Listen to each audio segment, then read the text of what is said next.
Good morning and welcome to today's New York City Council hearing from the Committee on Education.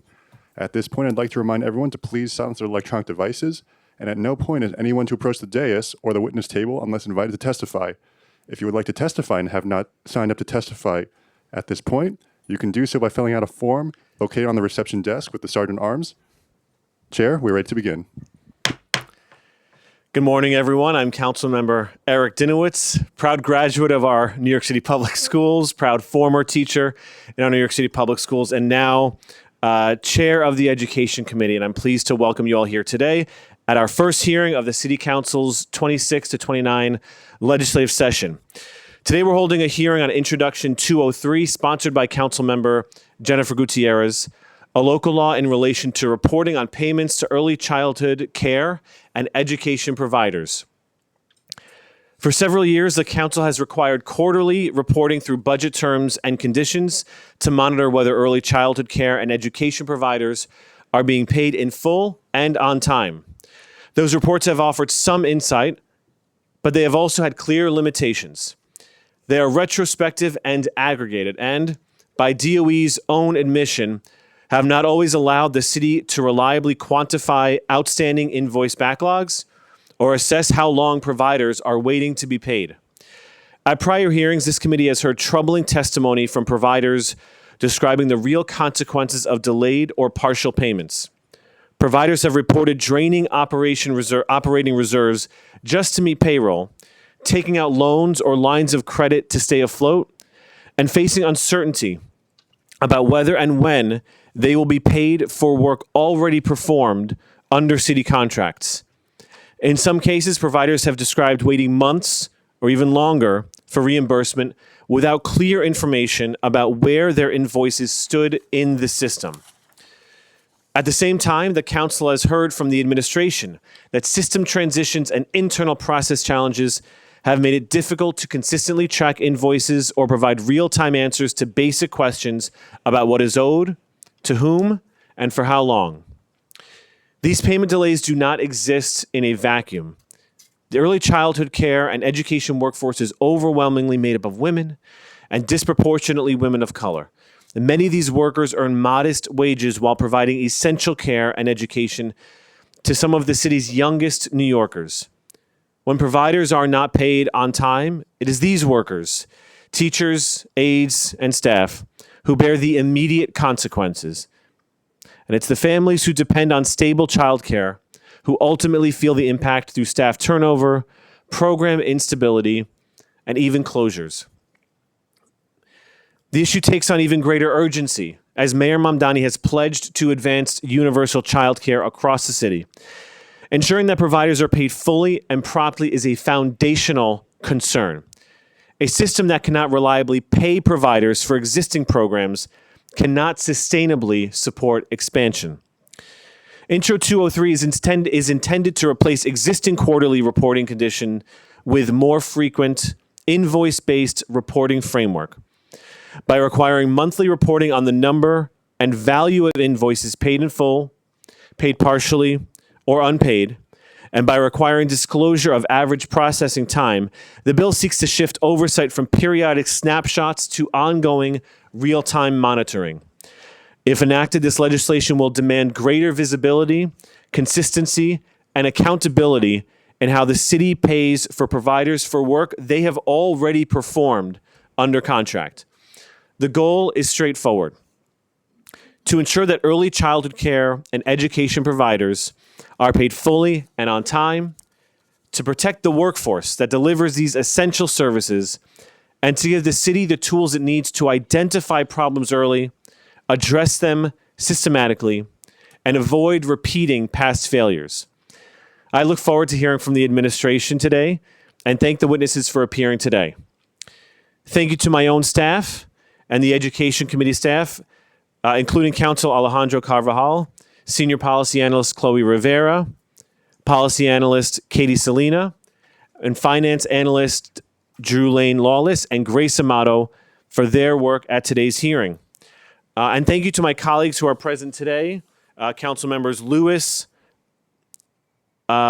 Joseph, Lee, Zhuang, Wang, and on Zoom we have joining us Councilmembers Farias, Nycc, and Schulman. Finally, I would like to remind everyone who wishes to testify in person today that you must fill out a witness slip, which you can find on the desk of the Sergeant at Arms at the entrance of the room. Please fill out this slip even if you have already registered in advance that you will be testifying in person today. If you wish to testify on Introduction 203, please indicate on the witness slip whether you are here to testify in favor or in opposition to the legislation. I want to point out that we will not be voting on legislation today. To allow as many people as possible to testify, testimony will be limited to 3 minutes per person, whether you are testifying in person or on Zoom. I am also going to ask my colleagues to limit their questions and comments to 5 minutes. Please note that witnesses who are here in person will testify before those who are signed on to Zoom. I'd like to note we've also been joined by Councilmember De La Rosa. As a reminder to all of our witnesses, please state your name prior to your testimony for the record. If anyone here today requires an accessible version of a presentation given at today's hearing, please email testimony@council.nyc.gov. I will now administer the oath in accordance with the rules of the council. Please raise your right hand. Do you affirm to tell the truth, the whole truth, and nothing but the truth before this committee, and to respond honestly to council member questions? I do. Thank you, and you may begin your testimony. Thank you. It's bringing me a sense of nostalgia to be back in the building I once worked in. So thank you for having me today. Good morning, Chair Dinowitz and members of the City Council Committee on Education. My name is Simone Hawkins, and I serve as Deputy Chancellor for the Early Childhood Education Division at New York City Public Schools. Thank you for the opportunity to be here and for your continued partnership in supporting New York City's youngest learners and the early childhood providers who serve them. New York City Public Schools shares the Council's commitment to transparency, accountability, and timely payments to early care and education providers. Our contracted provider partners, who comprise about 60% of our portfolio of seats, play a critical role in delivering high-quality early learning experiences to thousands of children across New York City. Ensuring predictable and sustainable funding to them is essential to the stability of the system. We also share the Council's goal of supporting high-quality early childhood care and learning across the city, and look forward to continued partnership on policies and investments that strengthen providers and improve outcomes for children and families. I know this to be true not only as the Deputy Chancellor, but as a parent who relied on this very system for my daughter. I would like to briefly share with you information about early childhood provider payments, our ongoing efforts to improve that support, and our thoughts about the proposed legislation. New York City Public Schools contracts with early childhood providers through a flat rate funding model designed to promote stability and equity across programs. In most cases, this model provides funding above enrollment levels and includes advance payments at the start of the program year. Where registered contracts exist, these advances are intended to support providers with upfront operating costs and reduce financial volatility. While specific payment processes vary across early childhood program modalities and contract types, the overarching funding structure is designed to promote stability, equity, and fiscal accountability throughout the system. Invoices submitted by providers are reconciled against these advances, enrollment, allocable costs, and approved operating budgets. In many cases, invoice submission appropriately occurs after required documentation is complete or after reconciliation with advances is necessary. As a result, invoices are not always submitted or processed on a uniform monthly schedule. This timing reflects the structure of the funding model and the need to ensure accuracy and fiscal responsibility. New York City Public Schools works closely with providers throughout this process and remains committed to addressing concerns, resolving issues, ensuring that payments are made fairly and properly.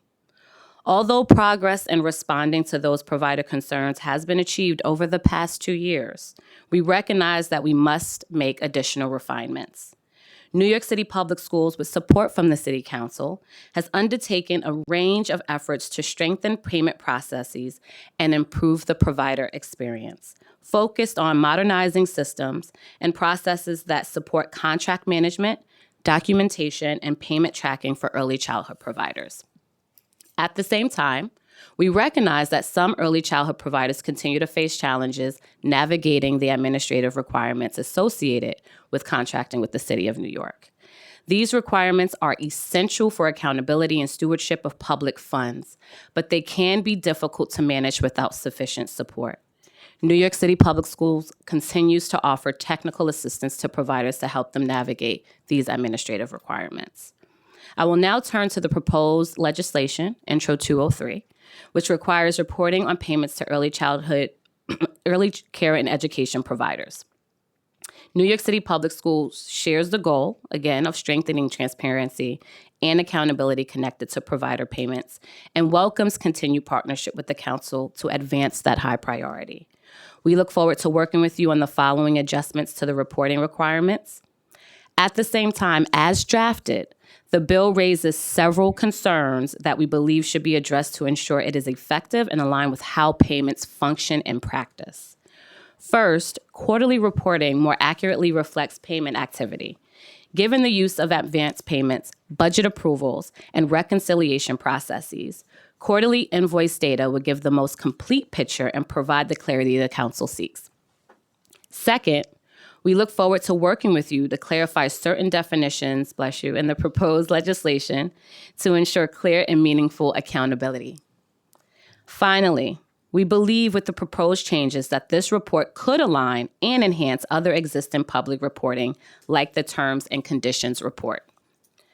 New York City Public Schools remains committed to working with the Council to improve transparency and accountability. We would welcome the opportunity to collaborate on amendments that align reporting requirements with existing systems and ensure that any new obligations advance shared goals. Thank you again for the opportunity to be here today. I look forward to continued partnership with the Council on behalf of New York City's children, families, and early care and education providers. And we've been joined, thank you for your testimony. We've been joined by the sponsor of this legislation, Councilmember Gutierrez, and she would like to ask some questions about the bill. Thank you. Thank you, Chair. Good to see you, DC. How you doing? Good morning. My apologies for missing a good chunk of your testimony. So if you've covered it, my apologies. And thank you so much for wanting to hear this bill. I do want to acknowledge that as part of two budget negotiations ago, as part of like the council and the administration's roundtable, a big part of our discussions were related to reporting and on-time payments. And I just want to acknowledge that we spent a lot of time on it. I know it's not perfect, but I know that there's been tremendous headway. So I'm really interested today in understanding the way that you were able to provide reports. I know that those were already agreed into terms and conditions. We obviously want to make it, we want to fine tune the reporting, but I'm interested if you could just explain a little bit the journey before 2023 and now, how to get, everything back on track. And I think for many of us that represent providers who are very vocal, I know Councilmember Joseph definitely has heard from folks, has just been kind of like the ebbs and flows of being able to be paid, being paid on time, what's required of them. So just walk me through kind of like, since you kind of took this on, what are some of the things that you have improved, and what are some of the areas that you still that you need support in to be able to report? I think this council is interested in ensuring, while we think this industry may grow, obviously with the mayor's priorities, I want to make sure that you have everything you need. But at the end of the day, we want everyone to get paid on time. So it's a big question, but just kind of walk me through. What are you asking people for? What are some of the challenges still? Where do you see in the next, the remaining of the budget cycle, things that providers can do? And where do you see any space for opportunity to tighten this bill?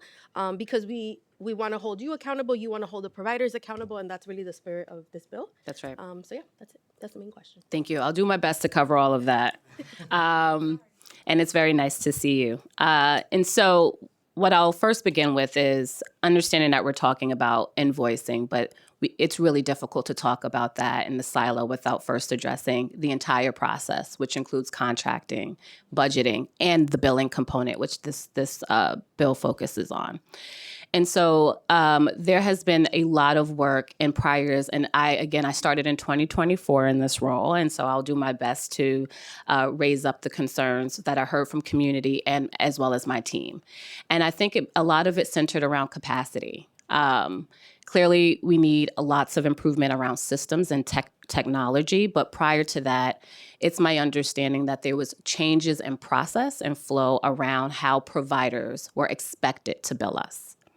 And some of that is not just the monthly invoicing, but there are two very big expenditure reports that providers are required to submit that allows my team to go more deeply, again, stewarding the funds to determine, the allocability of the items that they are expensing against that contract and budget.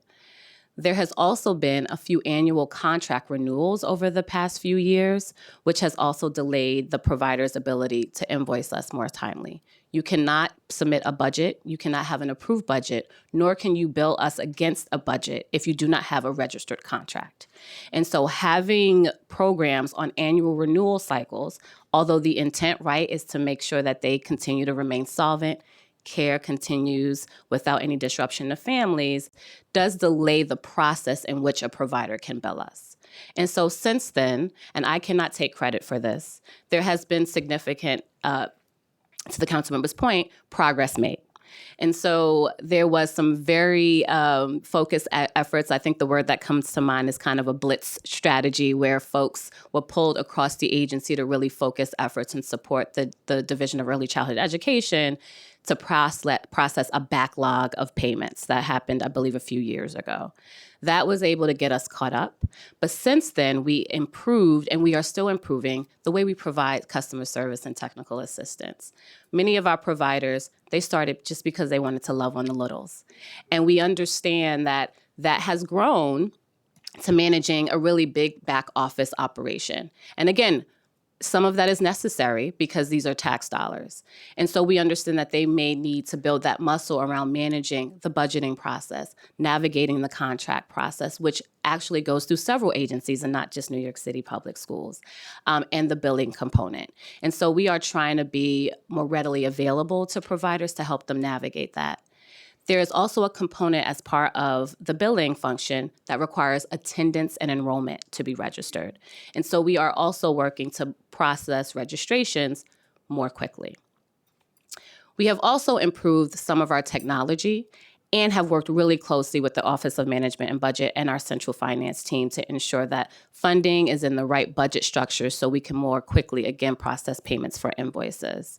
Moving forward, thank you to the support of the council, we have gotten funding to release a new early childhood management system, which I am incredibly excited about. Not only would it allow us to more comprehensively capture the inner workings of our provider community, not just on the operations side, but also instructional. It will also allow our providers to have transparency into where their bill and invoice is in the queue every step of the way. And so if there's any concerns about a rejected invoice, because that does happen, an advance payment, which can only happen if they have a registered contract, they will be able to see that in this new system. And then lastly, more trainings. Again, providing technical assistance is one part of it, but we need to also support them with trainings. And so the team is building out a training framework so we can allow that and engage with providers in that way as well. Thank you. This obviously sounds really positive. You know, how important it is that we support the providers, and like you said, many of them did not set out on these career paths to be millionaires. They simply want to be able to support their families and do the job that they love, and they're raising our children, and so we want to support them. I know that I've heard from various facilities that oftentimes they are encouraged to consider bridge loans, which I think that system is backwards, and I don't think it's helpful overall. And so as much as we can do to move them away from the bridge loan process because it's scary. Oftentimes they're taking out bridge loans because they have, nothing else.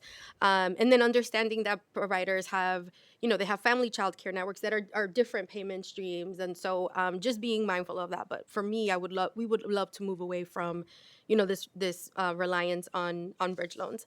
I'm encouraged by hearing a lot of this towards the end of your remarks. The trainings I think will be helpful. Are you all engaging with providers just on like the new system?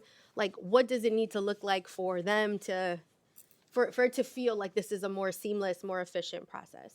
Yes, so we are planning to include family child care networks, family child care providers to some degree, because we don't contract directly with them, and our center-based programs on user acceptance testing. Love it. So we want them to play with the system, beat it up, let us know if it's, if it actually functions in the way we intend it. We are not there yet. We are still working with the vendor to create the framework and that functionality. It is, why am I blank? PruTech. Thank you. What is it? Say it. I'm so sorry. PruTech. Okay. Yeah. And when, thank you. That's great. I think that's awesome. And how, I guess, when do you all anticipate being able to launch this officially? So we're hoping for an end of year launch, which is very ambitious. End of calendar year? End of calendar. Oh, year. no. Oh, yes.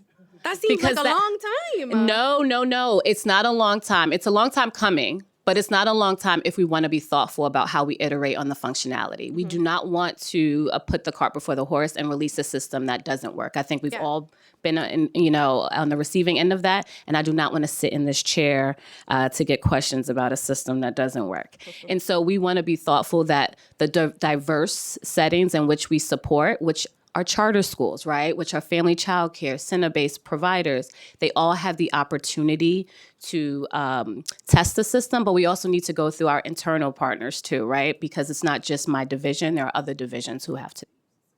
Okay. I just have a couple more questions, Chair. Thank you. Thank you. Can you share with me currently how many members of your staff are dedicated to this process and where you think you'll need to be by the end of the year into 2027? So right now we have specifically for the operations analysts, and those are the staff that they actually sit across borough offices, and they are the first contact for our center-based providers specifically. And so we have about 45 of those OAs, as we call them. They have very high caseloads, which prohibits us from going more deeply and also providing that more targeted and tailored customer service. We would love at least another 30 minimally positions, and that will allow caseloads to go down to maybe about 25 to 30 budgets and sites Per analyst. Okay. That does not include our enrollment specialists who manage the enrollment processing, our eligibility specialist who manages the eligibility processing, childcare eligibility. They too support this process, and I can get you the numbers of staff at a later time. Okay, thank you. Can you just clarify, when we were looking at fiscal year 25, quarter one, there are costs that are paid out to many of the providers. Can you clarify if this is a 20% upfront payment and or the portion of the 60% guarantee on the contract? I guess I'm just trying to understand, because I know that there was past practices of like I don't know if that's the right terminology, but kind of like advance payments. So I just want to understand that for FY25, if that's still a practice, and what needs to happen for an advance payment to happen, because my understanding was it was an advance payment to hold them down while all the paperwork needed to be in and everything needed to be approved. Is that still a practice? And just clarity on that FY20. Yes. And so that practice is still very much in action. Is it a policy, or is that? So it's actually the citywide policy. And so the Mayor's Office of Contract Services actually allows human service and social service agencies and also the education department to issue advances against active contracts that are registered. And so the contract must be registered in order for a provider to get an advance payment. They range between 25% to 35% based on the contract model. As you know, our extended year and extended day programs actually start in July, unlike our school day year, which start in September. And so we issue those advances first because they really don't have a lull in the year. And so last year as well, those providers on the city transitional contract, and I'm sorry if I'm getting in the weeds, but I really want to be thoughtful about answering your question. who were formerly Head Start and Early Head Start delegates, because their contracts were going through a different process, and won't go into those details, where they had another contract with us, we actually gave them an additional 15% of an advance payment this current fiscal year. And so that the Q1 payments will include those, and it does require a registered contract and a submitted budget. The budget does not need to be approved, but we need you to submit the budget. And I'm sure one of my colleagues will ask about the registered contract piece, but very quickly, is that something that lies solely within your department? Can you just, what are the very top quickly, lines? the steps? Yeah. No. And so several divisions across the agency supports that: contracts and purchasing, finance, others. And then we work with the controller's office, the mayor's office of contract services, and all the acronyms that exist. All right. I just have one more question and then I'll yield because you've been so gracious. Thank you. I know. You see that. Can you tell me on the reporting piece? And I was reviewing the last two reports before the hearing. We obviously, the speaker is very committed. This is obviously a priority.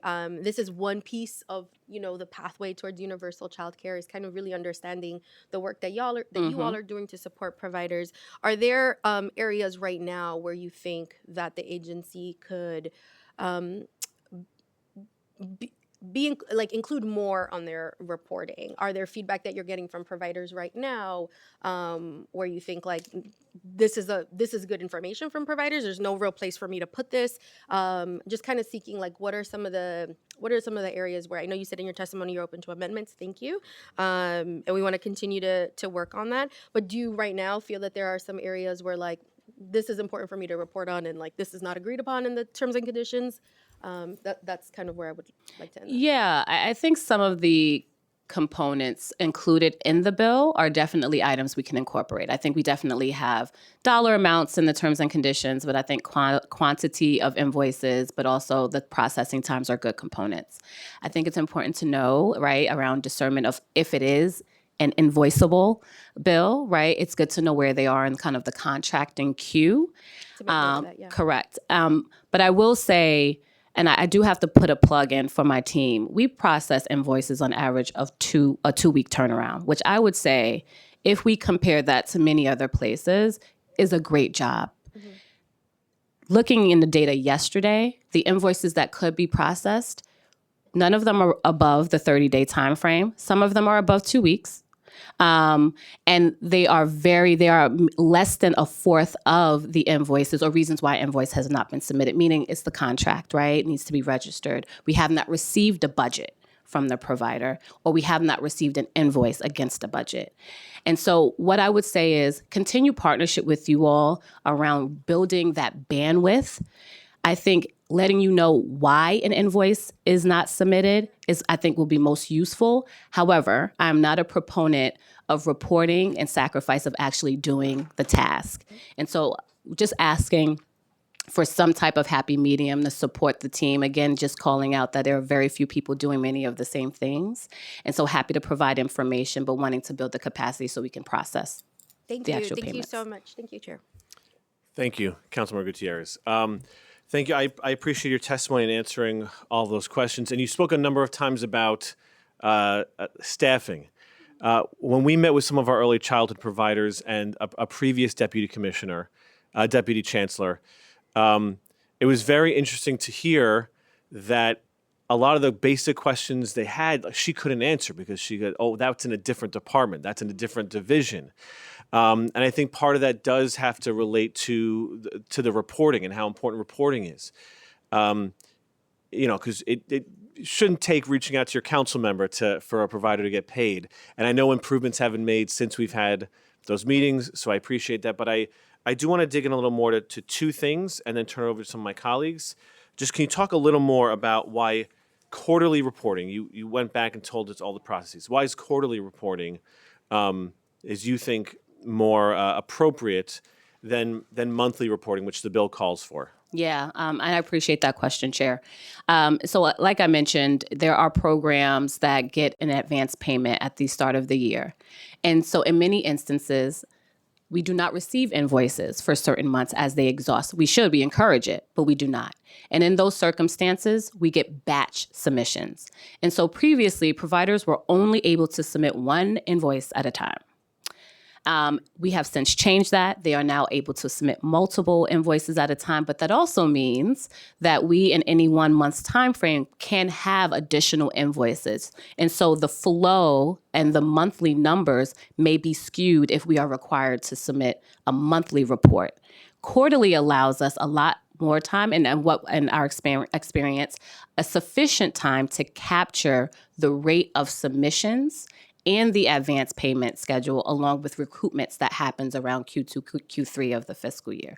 We want to be sure that you have that information because that all dictates how payments are made. Well, I would think as part of your other, your I think second is to clarify the definitions. I would think that some of those concerns could be allayed by clarifying the definitions of batch reporting.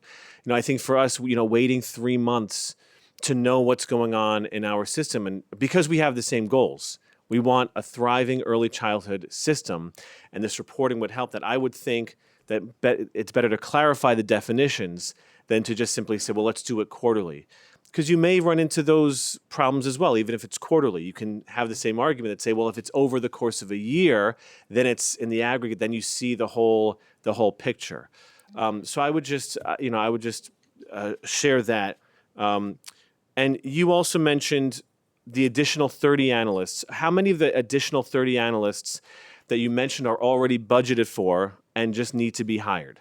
So I believe maybe half of those, I stand corrected, 2 of the 30 are currently an existing budgeted vacancy. I want you to repeat that. 2 of the 30. Of the 30 are hired? No, budgeted for. Are budgeted for. Correct. But so that means you need an additional 28 to be budgeted for? Correct. In my dream scenario, we would have an additional 30. Well, I would think that New York City would want to make your dreams come true, right? To have a working early childhood system, right? And I think under the current mayor that might be likely, not overcommitting, but understanding his plans and intentions for a more comprehensive and expansive early care and education system. I'm hopeful. I'm very hopeful. Great. I'm going to turn it over to Councilmember Lee for some questions. Thank you. Good morning, everyone. So I love talking about contracts and procurement processes. Just really, so I had a few questions, but in order to understand those questions, I need to take 2 steps back, which is to understand the DOE system, because my understanding is that it's not Passport, it's not HHS Accelerator, correct? So we utilize Passport for certain contract actions. Okay. Accelerator is used for our family child care network contracts. Passport is used for our family child care network contracts. And then we use pre-kids for our center-based programs and charter schools. Okay. The reason why I asked that, and I'm putting my former provider hat on, because we had to submit multiple, especially within even one agency, multiple documents per contract. And so I'm just wondering what it looks like in terms of how those systems coordinate and communicate with each other, because as a provider, it's redundant, but also frustrating when you have to work with so many different systems where you're already uploading the same document, especially the ones that are more universal across the different provider groups. So I'm just wondering what the coordination looks like. And the reason why I asked that also, just as a background story, is that we got a couple calls from principals last year in our district because they said that they had SCA projects and the construction companies were walking off the jobs. And the reason was because they were not getting paid. So when we reached out to our DOE representatives, they said it was a system-wide issue. It's not just the SCA contracts, but it was a system-wide issue. And so I guess my question is, would it be beneficial, or in your picture and in mine, do you think it's beneficial to have the systems coordinate and talk to each other more so that there's less delays in payments? So I'll stop there at first. Yeah. Okay. Definitely a proponent of system integration where it makes sense. And so, from my understanding, there is no duplication of reporting as it pertains to the billing component of the process. There will be a requirement to submit information for contracts. Right, reporting. Correct. And that's separate and apart and managed by a host of different agencies. I'm hesitant in integrating all of the systems, Councilmember, because as I mentioned, for invoices from center-based providers and just focusing on them for this particular bit, they are required to submit attendance. We would not want that information to be shared with external parties from the division. Yes. So for certain reporting elements, obviously that would be confidential and remaining with you. But I guess I'm just wondering, if there is only because I think that there is a level of frustration from the provider side when you're doing multiple social services, which many of these providers do, that there is a lot of duplication there. And so just wanted to put that out We'll there. take that back. Thank you. Yes. And then also, I know that way back in the day when Passport first came out, and when Michael O was the director of MOX, and I've been having conversations currently with the MOX director, Kim Yu, and I know that there is a desire, as you said, which I'm happy to hear, to use technology to upgrade a lot of the systems. And I think some of it is, to your point, it's the registration. The registration of the contracts is key, because if it's not registered and your contract is not registered, you are not getting paid even if you submit things, right? There's just no way of getting it. So really quickly going back, what's the average timeline for a lot of the early childhood providers to get their contracts registered? And where has the bottleneck been? Because I know that when I used to ask, the mayor's office would say, oh, it's with the comptroller's office. And then we would reach out to the comptroller's office and they're like, oh no, we threw it back to the mayor's office. And, I don't think there's really a lot of transparency and clarity with where things are in the process. And so if you could speak to that a little bit too. I will have to get back to you on the average turnaround for contracts. That I don't have right now. And I will say we actually have a wonderful working relationship with MOX and the controller's office. We actually met the other day this week, and we are really trying to streamline the process. So no blaming from me will be happening today. But what I will say is I won't categorize it as a bottleneck. Providers have to go through sometimes a very exhaustive background check, which requires information from them, us to check things. We check public records. The timing of that can take a long time. Also, there's a, sorry. No. There's a component there also with DOHMH and the certifications as well, right? The permit, right, the permit verifications. We also do a health and safety check. Right. So we look at violation data. And so we can round back to you to give specifics on where those are in the queue, but I would say it varies. And I know that's a non-answer, but I think it's a fair assessment. Sorry, I just have one more question. Okay, and then also, I know that in the past, previous MOX directors, for example, a lot of the laws, regulations, bureaucracy, red tape that we have is due to previous situations that have happened. And I know a lot of them come from the 1970s when there was the financial crisis. And a lot of those laws and policies have not been looked at. And one of the things that a couple of the previous MOX directors have tried to do, which was to look at those previous laws to see what can be amended to streamline that process. And so I was just curious to hear from DOE's perspective, using the systems that you have all in place, are there conversations happening with both MOX as well as the comptroller's office to take a big picture look at some of these previous laws and whether they're still relevant? Yes. And so our chief nonprofit officer at the agency is actually taking the lead on that. To your point, it's not just about my division, but it's about coordinating across the agency. So figuring out where we can streamline and improve process. Yes, those conversations are happening with our agency partners. Okay, perfect. Thank you, Councilmember Lee. I'm going to turn it over to Councilmember Nycc on Zoom for questions.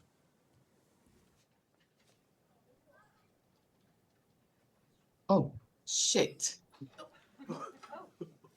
God. You are unmuted, Councilmember. We're ready for your questions. Thank you. Can you hear me? We sure can. We can hear it all. Sorry. I apologize. Something went up. So first, I want to say thank you, Chair Denoritz. Thank you, Ms. Hawkins, and thank you to all my colleagues that have been present for our children in New York City. And I'm going to do like my colleague, Chair Lee, wearing my provider's hat when I used to have contract in New York City. So my question is, I want to understand why delay payments, because I used to have so much delay. What are the most common reasons, if you can summarize that for me, what are the most common reasons invoices are held up? registration issues, missing documentation, system backlogs, or interagency sign-off. Which one of them that holding us? So the way I stratify it is across those four, and hi, council members, nice to hear from you.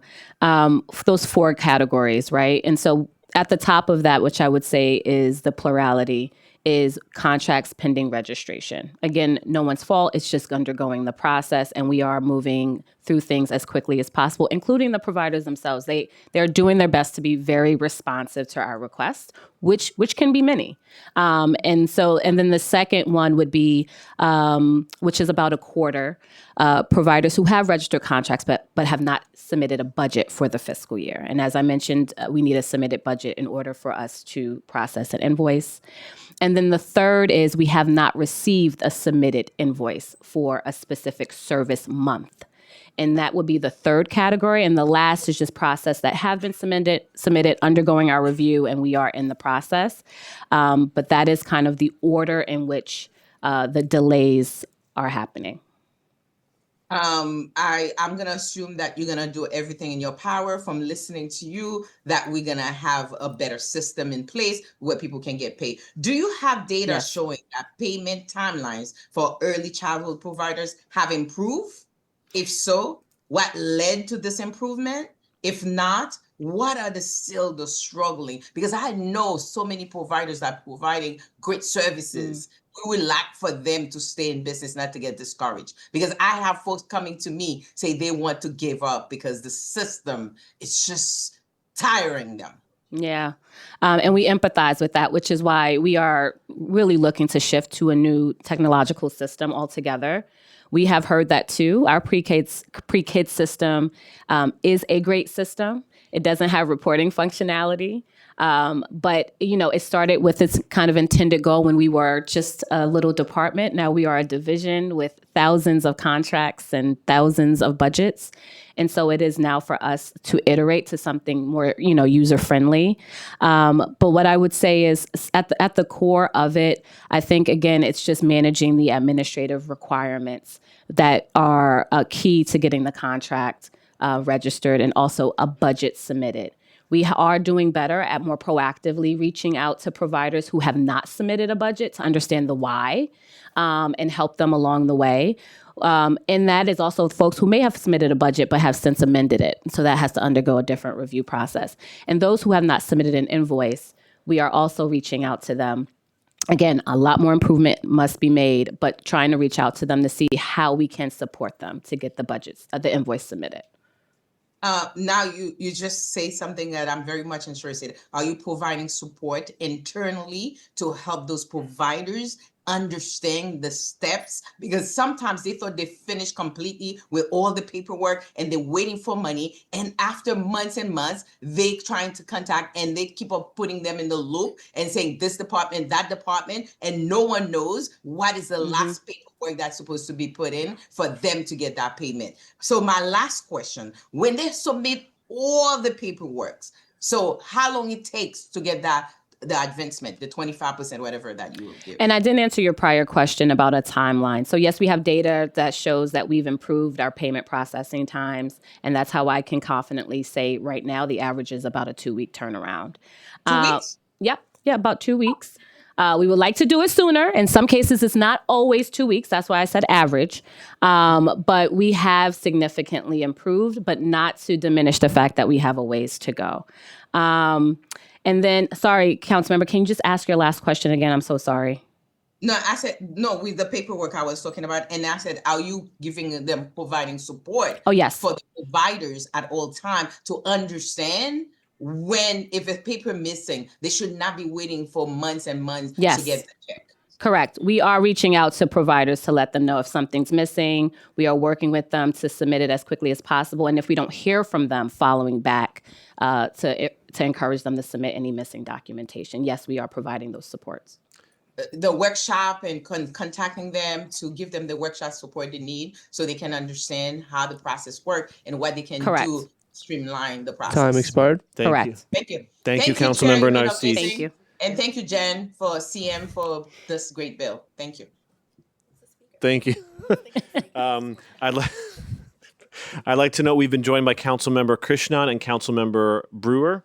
And now like to turn it over to Councilmember De La Rosa for questions. Thank you so much. I want to thank the chair. This is a wonderful first hearing, and all of you for being here, and of course, Jen for her leadership. I guess my colleagues have pretty much asked my questions about support. The one thing that I did want to point out, and I know you know this, and I know you all are trying your best, but like language access is a huge thing. In my community, most of these women are immigrant women providing this really a generational service, right? The lady who lives upstairs from me, she took care of my brother. He's 40. So, she's still at it. And so I feel like it's important for language access to be something that is centered, because sometimes it's not that they don't know how to do the paperwork or fill it out properly. It's just that English is not their first language. And, we at the council have really been trying to shine a light on how we support communities that don't speak English. And so I'm wondering what the process and protocols look for those communities. I love that question. Thank you. First things first, our operations analysts, for one, we believe in cultural responsiveness, not just in the classroom, but also with our staff. And so as best as possible, like I mentioned, they are borough-based, and we have a very diverse team of representatives to provide support. In absence of that, we also have the language line, which I know folks have opinions about that. I know. But it is something that we have available, but open to any recommendations on how we can improve. And actually, I'm going to take it back to my team for us to incorporate this in some of our provider engagement conversations on how we can improve our practices. Great. I would love to invite you uptown. I have actually a group of providers that I've been working with for the past few years. And they're interested, especially as we scale this conversation around universal child care. They don't want to be left out of the conversation. And, especially as we get younger and younger into the universal child care conversation, it's important that they're in the rooms and that they're able to sort of walk us through what they've seen, because they have been the ones that we've been dependent on for so long. And I know that Chair Gutierrez is going to have the new committee on universal child care, and I'm looking forward to that work. But I think it's important that we're not working in silos when it comes to scaling these programs, because they work and our families depend on them. And in working child communities, our families have even more a dependency on these programs to work. And for us, I think, and especially for my colleagues that have been educators on the panel, the quality of learning is a really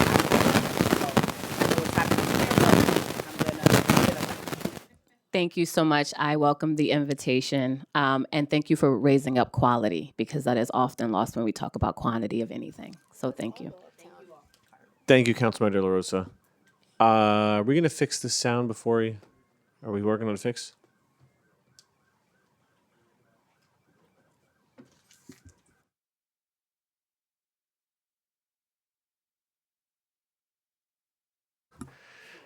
All right, I'll turn it over to Councilmember Wong. Hello. Hi. I was Councilman Holden's budget director, so I can sit here all day to talk about like technical issues involving passport, and now I'm hearing that providers potentially may deal with 3 systems, and passport alone can be a very demanding system to learn to navigate, and then quite often I hear times that paperworks get uploaded and then somehow they either vanish or it was never received, and then they have to do it again and again. So my concern is support. Is there adequate support that the DOE is providing? Because a lot of times the service providers, they only worry about teaching and worry about the kids, and they may not have the technical know-how to navigate the system. And actually, I'm ready to testify in a technology meeting on the bugs and shortcomings of the system.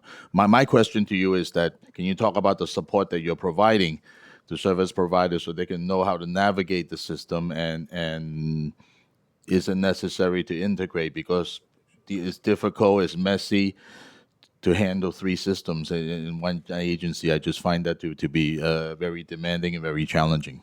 Please talk about that. No, I appreciate that. And so wanting to clarify that depending on your contract type, you may only be required to manage and handle one system at a time. It's not necessarily required for you to manage multiple systems. Understanding that if you do have a network contract with the CBO contract, it can get a bit more nuanced. And so one of the things, as I mentioned, we are planning to shift to a new system where all of our contractor providers will be required to use, and so they won't be required to use multiple systems if they have different contracts with us. And again, hoping to do that by the end of this year, which is a very, very ambitious timeline. But in regards to training, the team provides a lot of training around how to manage through pre-kids. And that's the system that was developed in-house, and that is our primary source for our center-based providers, which have the majority of our contracts. We are improving supports around giving TA for Passport and other systems. I will be honest, Councilmember, we are not there yet. But if a provider reaches out to us and me directly, we will help them navigate the system, understanding the direction in which that should come from. It should not be that direction. And so we're trying to be more proactive and help them upfront. Regarding payments, delay payments, do you think, I want to ask a similar question that was raised by Councilwoman Lee, that is the delay from the comptroller's office or something else is holding up the payments? So what is your interpretation? The controller's office, they're really good partners, and I cannot say that they are holding up any payments. It can be, as you know, very intimately, it's a multifaceted process. And so if someone owes taxes, that can delay the processing of a contract. And so it does vary. Actually, looking at my data, about half of our contracts right now are already registered. Now, the rest of them they are across different, parts of the process. Some of them are with us, right? We're working with the provider to get their operating budget document. Some of it is pending background. It could be a contract that is with our Division of Contracts and Purchasing going through background check. And so it does vary. So I can't say here irrefutably that any particular part of the queue is the holdup. Of course. Thank you, Councilmember Wong. I will turn it over to Zoom for Councilmember Schulman. Thank you. Thank you very much. And I want to congratulate our new chair, Councilmember Dinowitz, who's going to be amazing. Already is amazing. And Deputy Chancellor, I wanted to ask you, I know Councilmember Lee talked about the bottlenecks. If you could just give us a timeline of how the process works in terms of, especially on the child care side, because I'm the chair of the health committee. And so the child care contracts come through there. And since I've been a member of the council, it's always been an issue. And so, want to see what we can do to facilitate that. I know there's different kinds of checking and background, all of this stuff. And so from the perspective of DOE, I want to see, I want to ask you what you think we can do better there. I appreciate that question. I think like the Schoolhouse Rocks. Remember that series, How Bill Becomes a Law? Yes. It's coming to mind. And so the journey of an invoice really starts with, right, the solicitation process. If we identify you for award, we'll give you an award. You have to undergo the process of now getting into that getting a contract. That requires several agencies, that requires us, and the timeline around that, council member, varies. And so unfortunately, I can't give you specifics. And as I mentioned, there are a lot of components, as you know, that goes into getting the contract.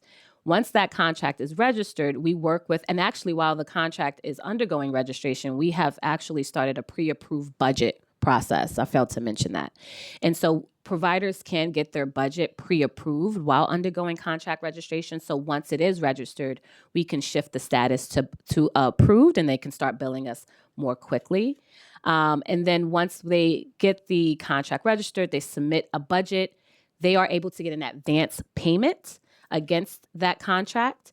While a contract is being registered, they can also get a bridge loan, which is no interest.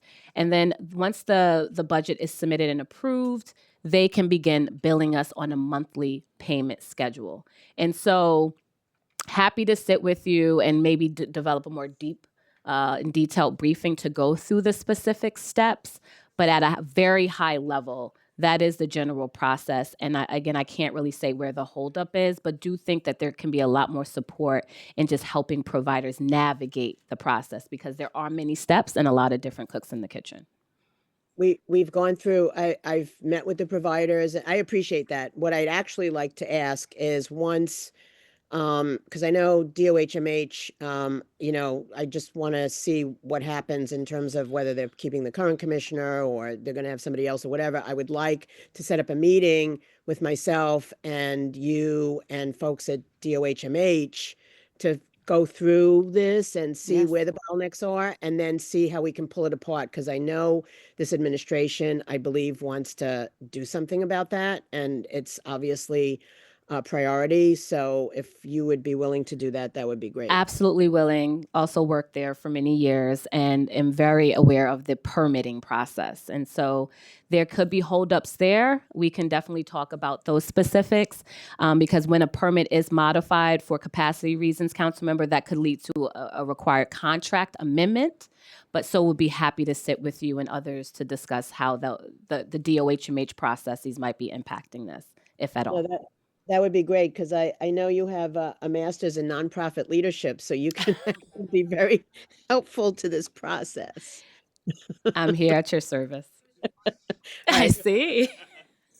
Thank you, and thank you, Chair, and Thank you, you. Councilmember Gutierrez, for your bill. Thank you, Councilmember Schulman. I would like to talk more about Schoolhouse Rock. And I was told you would sing this song for us. I would never do that to you all. I can't even hum nicely, so we'll pass. Okay, well, on I that. hope that's true because you're under oth. So if I very- find you at a very true. karaoke bar and it's not the case, we'll be very upset. Would validate that. I'd like to turn over to Councilmember Brewer for some questions. Thank you very much. Obviously, in District 3, we're very pleased with the Chancellor, Kamar Samuels, but he's lucky to have you, I would say. Two things. One is about the tech. I don't know. I've been doing this work for about 30 years now, and the issue has always been the hardware, even at the centers. Is that something that's pretty much addressed? We all talked about software. I That's right. chaired technology in the past. I know a lot about tech. So how is that improved? Yeah, that's a great point, and thank you for the compliment. Providers can include funding for technology, hardware technology in their budget. But one of the things that has been definitely raised up by many of the providers is that this flat rate contract has been the same rate for 5 years. And so they don't have as much wiggle room within their budget to add in any new costs. And so because they are independent businesses, we don't cover them in the way that we cover our district schools. But it is an allowable expense that they can charge. Okay, but is there anything we're doing to help either group them together, better prices, information? I mean, just having an owl is a whole drama. Yeah. No, but that is definitely something we can look into. Okay. Second, my next question. It's called 1972 Broadway. Okay? So we're up on, Kamar made sure that 1972 is filled, or I would have killed him. So now the question is, how many other 1972 Broadways are? Do you know where they are? For those who don't know the story, I found a center that the DOE didn't know anything about, $24,000 a month, 2 years paid, vacant. Now filled, thank you, with wonderful children from District 79. And soon to be for all floors to be filled. Yes. Got it. Did it. But now are all the other centers found, populated, etc.? These are all early childhood. It's called Josh Wallach in disguise. So happy about 1972. Happy that our District 75 community's in there, and we are hoping to put our fabulous. littles and cutest, as the chancellor says, in there very soon as well. And so, yes, Councilwoman, we have a list of vacant sites that were previously built, not necessarily put online, or may have since been unoccupied. And one of the things on my first day with my team has been looking at those sites to determine if we can bring them online and how, right? We understand that many of them were intended for the littles. Community needs have changed. And so where our children with disabilities could potentially use the space, we have given them over to the Division of Inclusive and Accessible Learning. Again, knowing that the mayor's intention is to expand care in unmet communities, we are hoping to really bring many of them online to support the little. So we are having a plan to support them. We don't want to oversaturate communities with seats that they don't need, but absolutely, we don't want buildings sitting vacant. Can you at some point give the chair the list of the places and what you're considering? Definitely the former. The latter might not be in full development yet. I just suggest, having spent quite a lot of time on 1972, it's hard to convert, because what happened was Correct. the gym is tiny, etc. So are the But they toilets. even have waste baskets, you know. They have I know. marionettes. They have everything. So a lot has gone in. And just, I don't know if you need this, but back to the Department of Health issue. I walked around. 3 of the classrooms in 1972 are for infants. I'm not sure we're going to do that.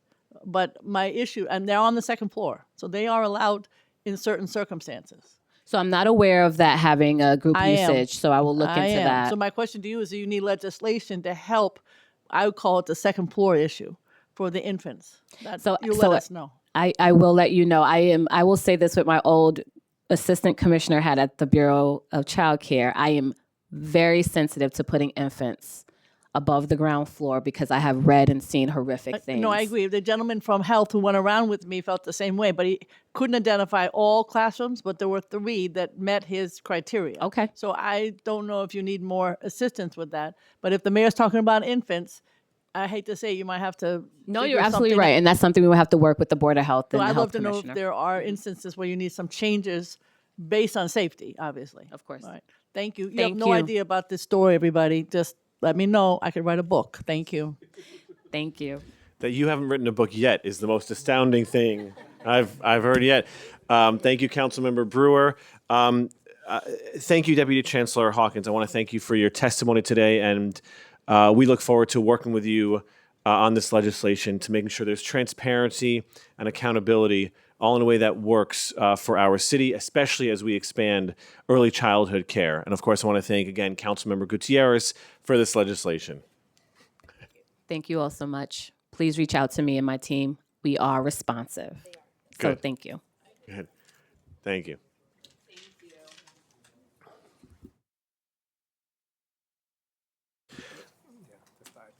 Yeah, we're going to call up the next panel is the Independent Budget Office, Emma Gossett from the IBO.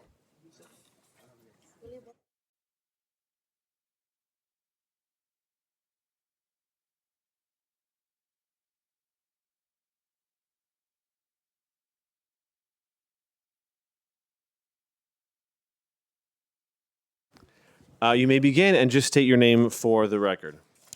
My name is Emma Gossett. Thank you. Good morning, Chair Denowitz and members of the Education Committee. My name is Emma Gossett, Lead Budget and Policy Analyst at the New York City Independent Budget Office. IBO's mission is to enhance public understanding of New York City's budget, public policy, and economy through independent analysis. In 2009, the New York State Legislature amended state education law to authorize IBO to provide analysis and publish reports based on detailed data and information obtained from NYCPS.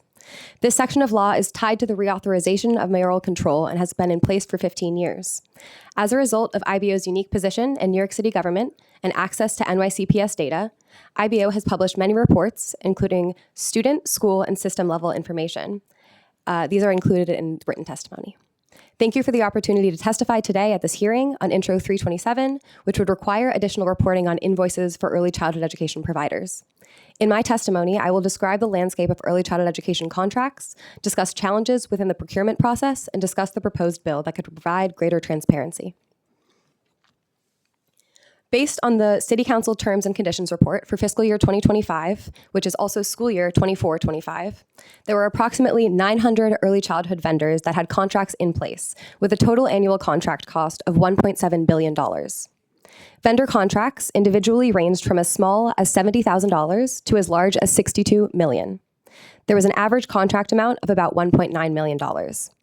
For example, one vendor in 2025 held a $22 million contract. This contract provided for 6 center-based programs, including 64 staff members and a capacity to serve over 300 students. Importantly, FCCs and Head Start programs are not included in this data. In fiscal year 2025, these contracted programs represented 58%, or 70,000 seats, out of the total 122,000 3K and pre-K seats citywide.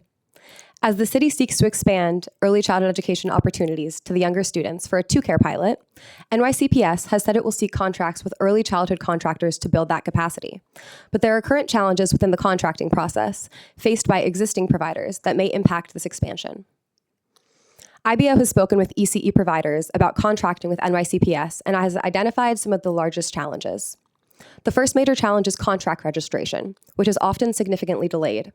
Based on IBO's analysis of data from prior years in Checkbook NYC, IBO found that the number of contracts registered after the contract start date has increased over time, from an average of 83 days late in 2021 to an average of 247 days late in 2024. This means that providers whose contracts were registered in 2024 would have had to front cost for up to 8 months before receiving any payments, including advances.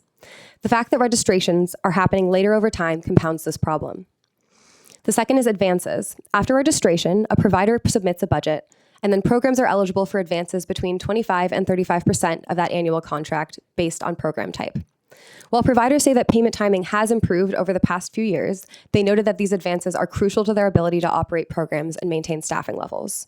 Another challenge is invoice timing. Providers are unable to submit invoices until the first day of the next service month. In other words, once invoices are submitted, providers may have already been nearly a month past when the invoice expense was occurred. Providers have shared that the schedule of payment and invoicing limits their ability to fund unexpected expenses. Yet another challenge is recoupment. NYCPS recoups the advance that was provided at the start of the fiscal year by subtracting 1/8 of the advance in every month from any payment sent to providers across the 8 service months for SDY programs. Providers have shared that recoupment has made it so that they have, at times, had to reduce their own personal pay to make up for funding shortfalls. The final challenge identified is funding dependence on enrollment and attendance. Changes in enrollment lead to changes in monthly payments. Depending on what the month's enrollment and certified attendance is, NYCPS will pay out only a share of the awarded contract based on a tiered system. This is challenging for fixed costs, like rent and staffing, and for smaller providers with fewer students initially enrolled. I will now turn to the NYCPS process. First, there are disconnected systems. NYCPS staff navigate multiple systems for invoicing and payment. FCC providers use the city's procurement system, Passport, while CBO providers use Prekids, an internal NYCPS system, to submit invoices and maintain enrollment. For staff, Prekids does not communicate with the city's financial management system, FMS, through which all payments are made by the city. This requires NYCPS staff to perform manual checks between FMS and Prekids using a third internal NYCPS system, FAMOUS. This increases time between invoice and payment. Finding a system that allows a direct line from FMS to NYCPS staff may improve this process and increase administrative capacity. Next, the approval process. There are differing processes for invoice approval based on the type of seat. And if NYCPS staff have questions or concerns about an invoice, they will return that invoice to the vendor. This crucial step in the process is not reflected anywhere within public data. As a result, it is unclear how frequently this occurs and what the documented reason for each invoice return is. I will now turn to the current terms and conditions report. IBO assumes that the invoices reflected in the data are only invoices that have been approved by NYCPS, not the full amount of invoices that have been submitted and are awaiting full approval. Across all of fiscal year 2025, providers invoiced $779 million, which is less than half of the total amount of awarded contracts that year. In the first fiscal quarter, providers invoiced a total of $9 million, a much smaller amount than the following 3 quarters.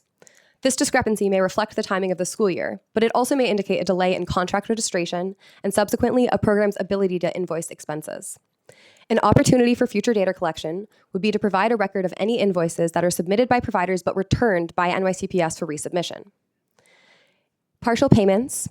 It is IBO's understanding that NYCPS, consistent with other city agencies, does not issue partial payments. As IBO has stated in prior testimony, agencies could be required to pay a majority percentage, for example, 80%, of every invoice submitted by human service vendors in good standing, and complete the rest of the approval for the invoice in a reasonable time frame, such as 30 or 60 days. IBO supports the spirit of Intro 327 to require NYCPS to report monthly initial invoices as compared with final approved initial invoice amounts. NYCPS payments. NYCPS paid $1.1 billion to providers in fiscal year 2025, which was 66% of that total awarded contracts. Total payments exceeded what was invoiced by providers by $340 million. Further data on the amount of invoices submitted that are still awaiting approval may provide additional insight into these discrepancies. Having invoices disaggregated monthly rather than by fiscal quarter would also provide further details on timing. Thank you for the opportunity to testify, and I'm happy to answer any questions. Thank you so much. Always, the IBO's testimony is always very, very thorough. Yeah, I need a thesaurus next to me. I was going to say good. Thorough. Well researched. So just specific to the legislation, I'm interested to hear more specific ways to improve the legislation. So for example, you had said in your testimony, an opportunity for future data collection would be to provide a record of any invoices that are submitted by providers but returned to New York City Public Schools for resubmission. Are there other specific recommendations IBO has as to improve the proposed legislation? Well, IBO doesn't offer specific recommendations. I think invoices is a great way to look. Monthly disaggregation would be helpful, looking month over month rather than quarter over quarter for more specifics. And just more transparency around the process and getting data on the timelines for each step in the process would also be helpful. Okay, and you've outlined some of those steps, and I still call them DOE. I probably will until I die. I'll never get to New York City Public Schools. And DOE outlined some of those processes in their testimony as well. And you think that if those are also highlighted in any reporting that they do for the legislation, that would help, right? I do think more clarity around timing for submission of invoices and resubmission of invoices would be helpful.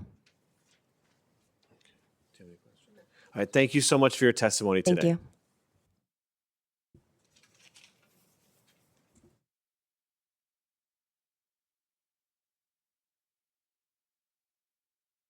I'm terribly sorry. We have a Very question, Councilmember Wong. No worries. Yes. You said that back in 2021, contracts take about 83 days to register, and then 3 years later, now it takes 247 days for a contract to be registered. I just want to hear, because we have these systems that previously promised it will accelerate the process, and obviously it's not the case. So, what's your theory on why the delay has been so much longer? I think this one specifically is on contract registration, which is separate from the payment timelines.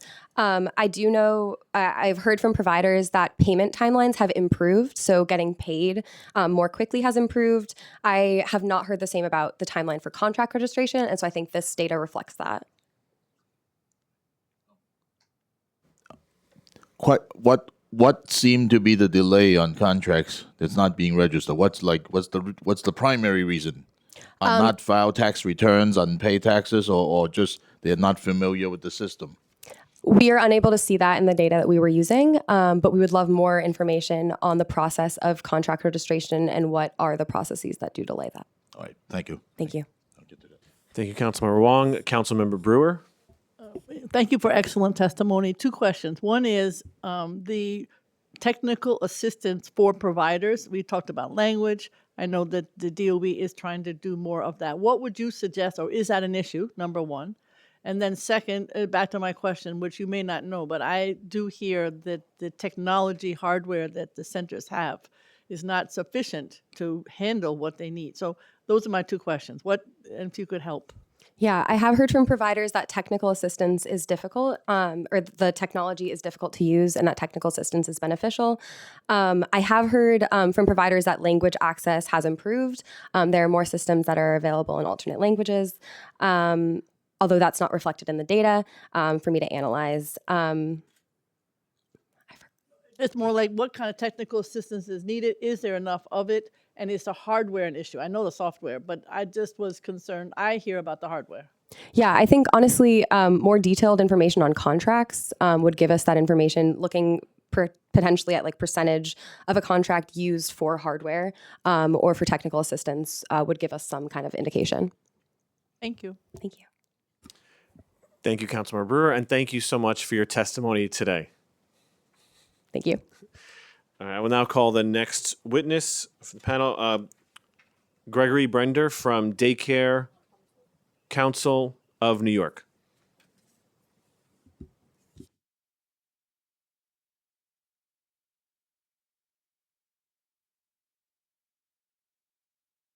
You may begin when ready, and please state your name for the record.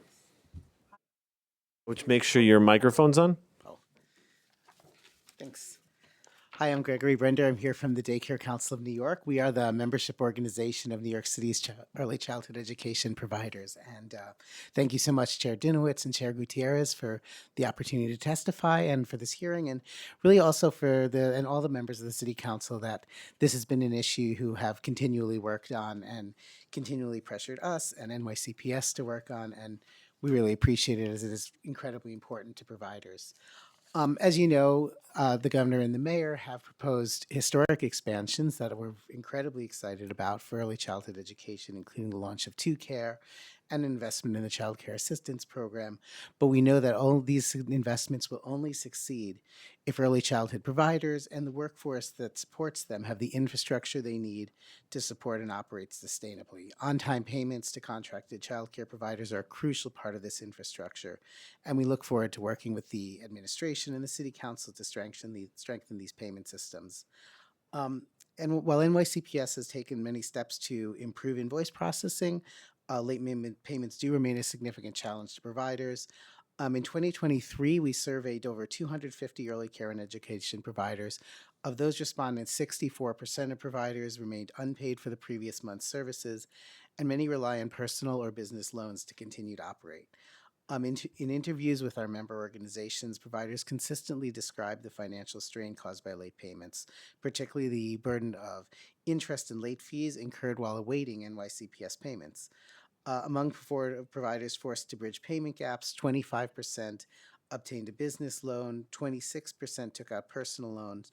Others relied on external grants or private funds. In some cases, the financial pressure caused by late or chronic payments has forced programs to shut their doors.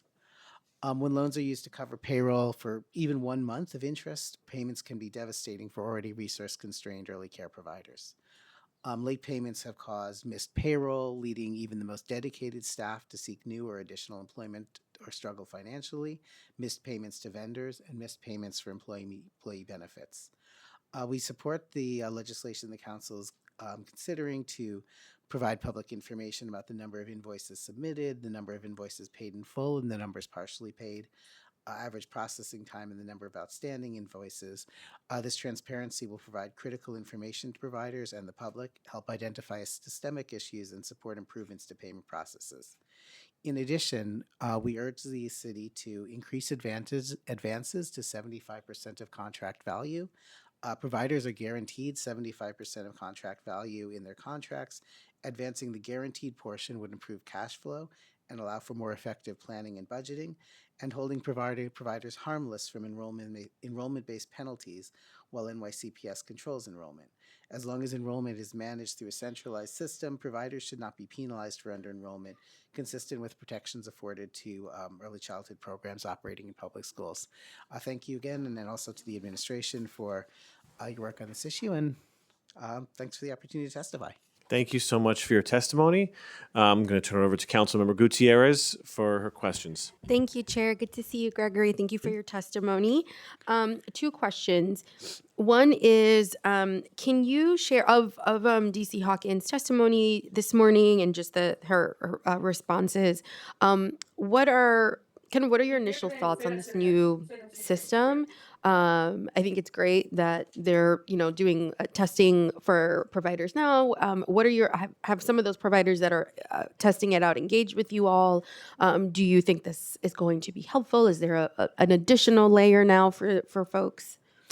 I haven't heard directly from providers who are testing this out, but I think it's really exciting to know that NYCPS is engaging on this issue, particularly as we're looking at a time of expansion. And certainly I know we know they know and have acknowledged that there's a lot of systems design work that needs to happen. So we're glad to see that there's progress moving forward. And from the providers that you all work with, would you say that there is an agreement that payments have been coming in more consistently, more on time in the last 12, 24 months even? Yeah, there's definitely been a decrease in the late payments issues. That the issues really came to a head, I think in 2022, 2023. Um, and there continue to be issues. They've been less consistent. There was a period where we really saw many, if not most, providers facing late payment issues.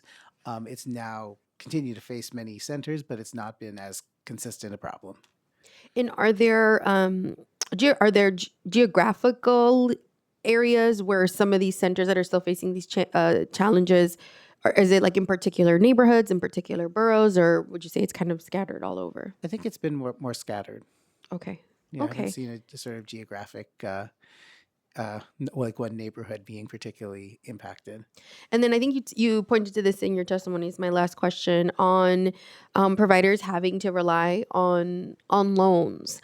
Are there instances where, I mean, is there a max amount that a facility can request in a loan month to month, or kind of, because I have seen different daycares kind of try to be as creative as possible. No one wants to miss that payroll. No one wants to make that payment. I know of directors that will personally skip a payment to ensure that providers are getting paid. Kind of what does that look like for providers when they have not gotten paid and payroll is due? Yeah, it means a bunch of things. One of the things we saw during the heart of the crisis was really a lot of centers actually missing payroll, and that's just devastating, right? That means people who are already underpaid, people who are basically in jobs that they're leaving because in many cases they can't afford, are um, then waiting for their salaries for weeks, and these are folks who their landlords aren't waiting for their rent, right? So it really caused a crisis for a lot of folks. I don't necessarily see a statutory limit on loans, but the more loans you take, the worse your credit, the worse your ability to operate either in some cases for an organization and a nonprofit, but then in many cases, a lot of the contracted providers are small businesses. So people are actually putting their personal credit at risk. And then, of course, it's the more interest you spend. So it means in the future, when payments do come in, instead of that funding going back into the program and going into sustaining program quality, it goes to paying interest because Yeah. you don't get interest payments for late payments. My just one last question. I'm so sorry, Chair. Are you all tracking, or is there a system to track some of these educators and providers that are in fact leaving because they're not getting paid? Yeah.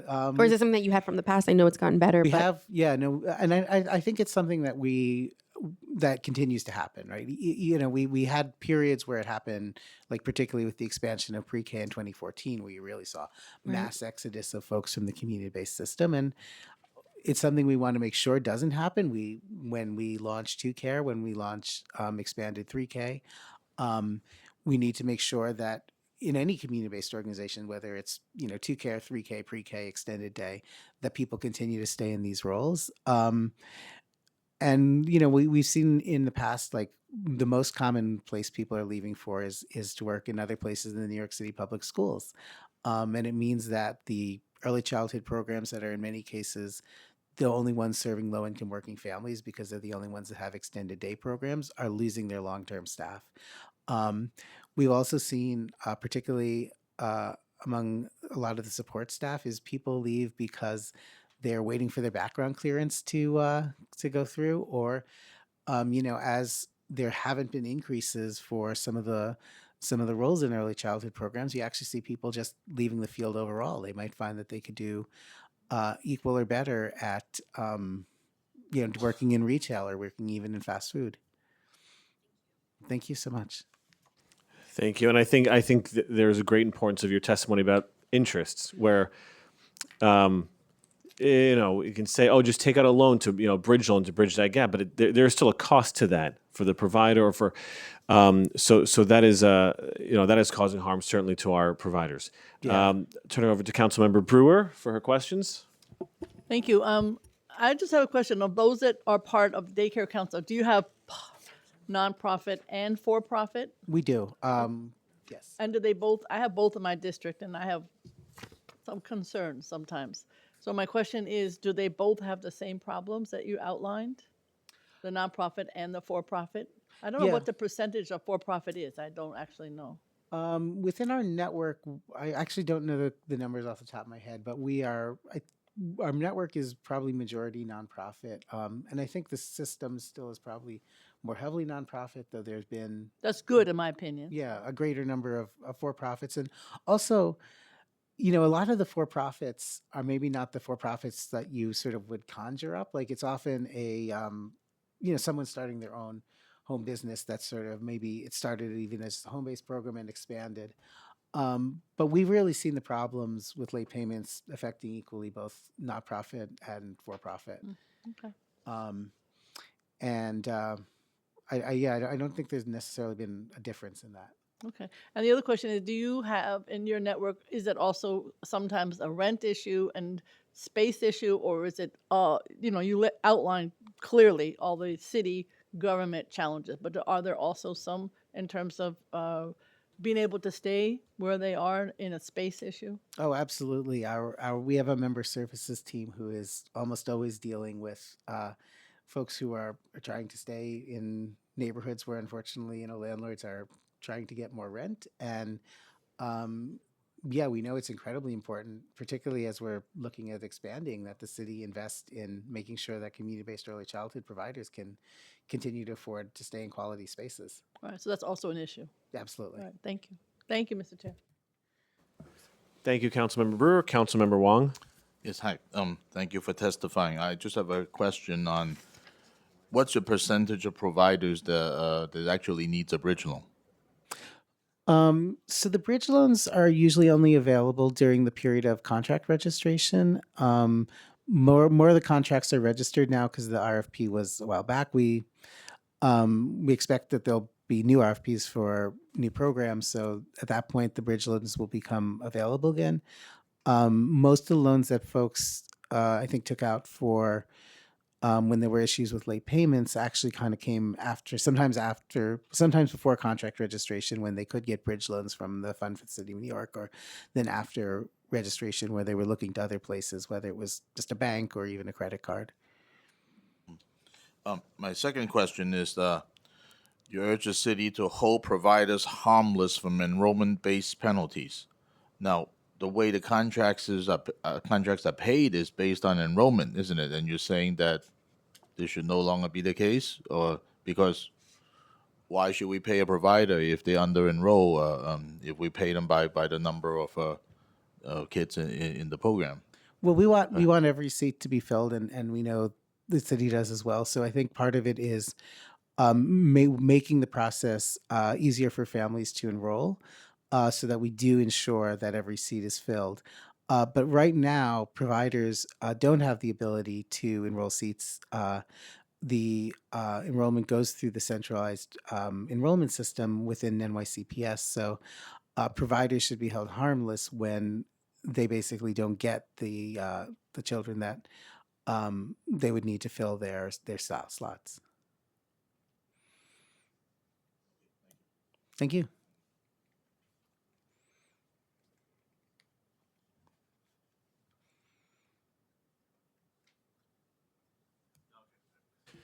All right. Thank you so much for your testimony today. Thank you. That concludes our in-person portion of our public testimony. We will now move to remote testimony. If you are testifying remotely, please listen for your name to be called. Once your name is called, a member of our staff will unmute you. You may then start your testimony once the Sergeant-at-Arms sets the clock and cues you to begin. Our first witness on Zoom is Olena Nycc Olson. Hello. Hello, everybody. I'm going to be very, very short.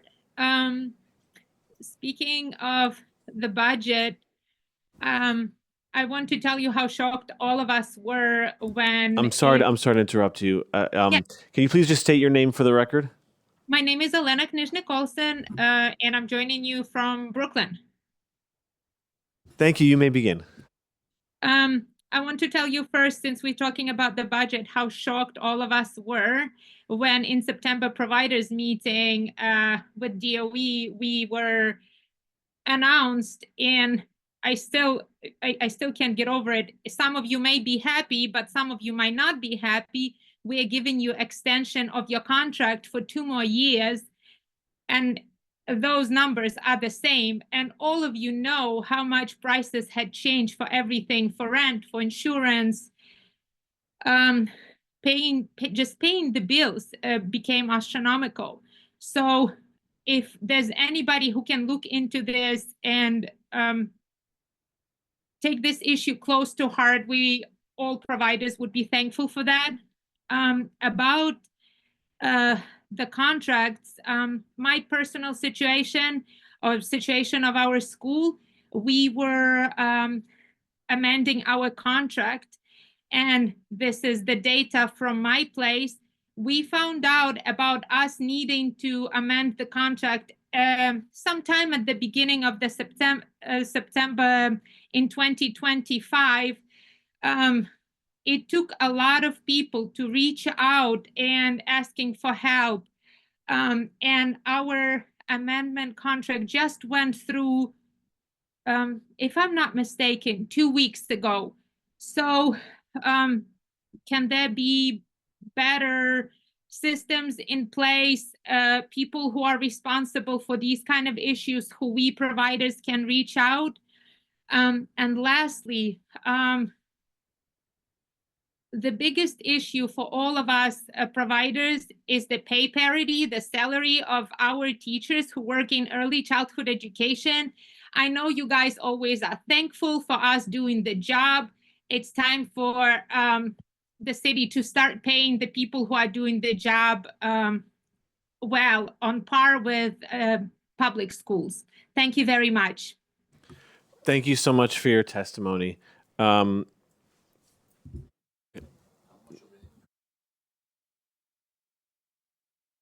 Okay, we have Councilmember Wong who wants to ask you a question.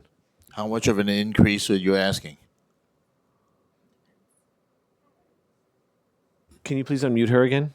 Yeah, so Thank for example, in my personal situation, well, for my staff right now, I don't know if you guys know the numbers, but my licensed experienced pre-K teacher is getting the salary of around $69,000 a year. That's just talking about the teachers.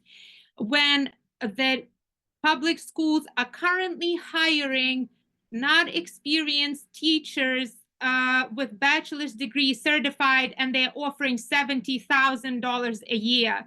And the money goes higher if you have master's degree, if you have work experience. So you need to do something about that. Either pay us the money that these people deserve for doing their job, or make the requirements for staffing so low, but then not expect the high quality care.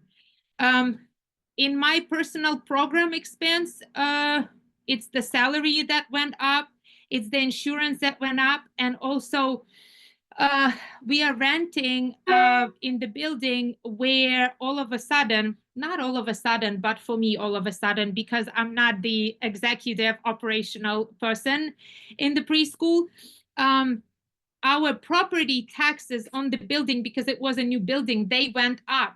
So just that is currently adding $3,000 this year on top of more, but it's not budgeted in my budget, and there will not be an opportunity to budget that into years. But I think within another 3 years, that number will go up to $7,000 a year, and it's a lot.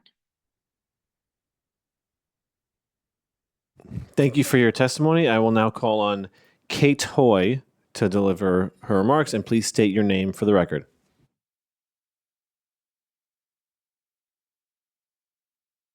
Hi there. My name is Kate Hoy. I am the Vice President of Children's Services at the Interagency Council of Developmental Disabilities Agencies. Thank you so much for the opportunity to testify, Chair Dinowitz and members of the Education Committee. IAC represents a diverse coalition of 200 member agencies, including nonprofit specialized 4410 and 853 special education schools, also early intervention, family groups, independent practitioners. But our entire mission is to support children and adults with intellectual and developmental disabilities. While our 4410 special education providers are deeply grateful to the DOE and city for the preschool enhancement contracts, the current invoicing and approval process is threatening the very existence of some of these vital programs. I've spoken with providers across the city, and their experiences reveal a volatile system. One provider in Queens was encouraged to start an extended day program this past September. They hired staff and excited their families, only to be told funding would begin in November. It is now the end of January, and they have received zero funding and zero communication. As they put it, the staff is receiving extra pay for longer hours, and we are trying to stretch dollars we don't have. I'm not sure how much longer we can support this. Another is owed over $400,000 at a single site. Despite having an approved budget, they were denied standard startup funds and are now facing significant pushback from lending sources. The lack of consistent guidance is a recurring theme. Providers describe shifting goalposts, where an expense approved one year is rejected the next without explanation. We have schools reconfiguring classrooms for accessibility, only to be denied without explanation, while others are approved for identical projects. One reported running a program for 13 months without a single dollar of reimbursement, stating that DOE analysts were stalling so long they pushed us to the brink financially. This administrative bottleneck has a domino effect. Delayed invoices prevent the filing of consolidated fiscal reports, which in turn jeopardizes future rate setting and audits. The current rules are needlessly rigid. If a provider identifies an October expense after they've billed for that month, they're currently prohibited from going back to claim it, leading to forced underspending.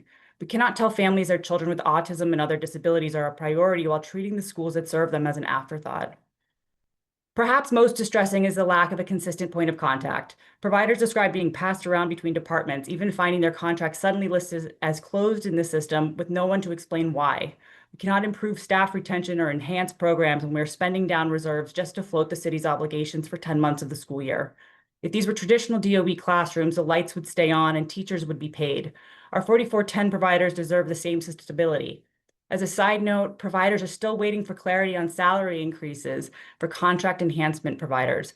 Salaries haven't moved since the original enhancement in 2021, leaving one program, to enter union negotiations unable to predictably bargain or offer the competitive wages our teachers deserve. We cannot achieve parity for students if we don't have salary certainty for the teachers who serve them. In addition to endorsing recommendations made by the IBO earlier today regarding data on contract registration and returned invoices, we support the Intro 327 and ask the Council to mandate a streamlined, transparent invoicing timeline and ensure that the enhancement of a contract doesn't become a financial breaking point for the agencies providing care. Thank you for the opportunity to testify today. Thank you so much for your testimony, and of course for your work. I will share as a former special education teacher. I'm deeply grateful for the work you're doing for our kids. And I want to point out for you and for the previous witness that council members Lee and Morano introduced a local law to amend the administrative code of the City of New York in relation to compensation for contracted pre-K education services. In other words, pay parity. And that's Intro 281. So I encourage you to look in that bill and support that bill. I'm writing it down now. Write it down, 281. I will now call the next witness over Zoom, Kevin Hung.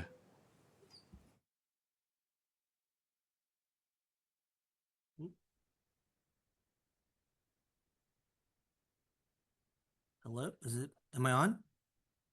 Oh, Yes, we can hear you. hi, thank you so much. Good morning, Chairman Dinowitz and members of this committee. My name is Kevin Kung, and I'm an early childhood provider operating multiple community-based programs in New York City, in multiple boroughs.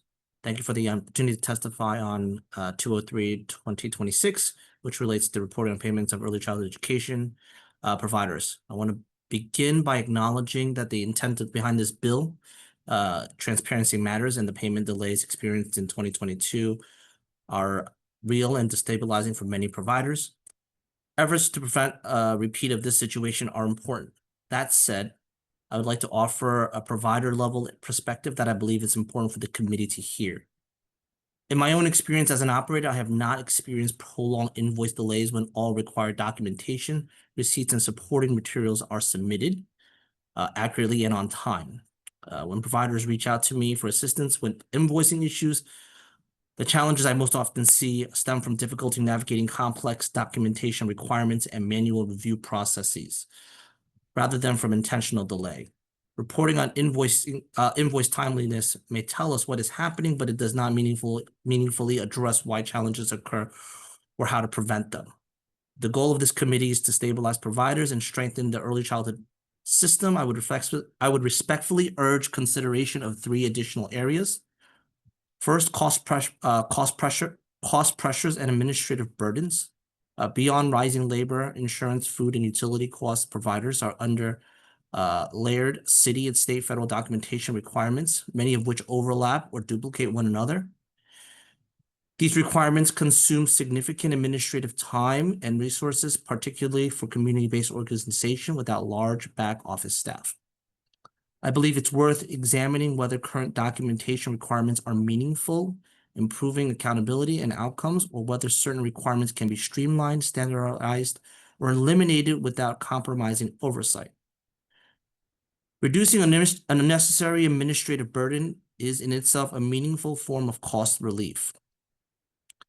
In addition, New York City Public School early childhood contracts lacks built-in cost of living adjustments. Providers are expected to absorb inflation year after year, which is not sustainable and undermines long-term program stability. Second, provider voice and cross-agency coordination. Early childhood education in New York City does not operate under a single system. Providers must navigate multiple agencies across different levels of government, including OCFS at the state level, ACS for childcare vouchers, New York City Public Schools for birth to pre-K, and regulatory oversight from the Department of Health.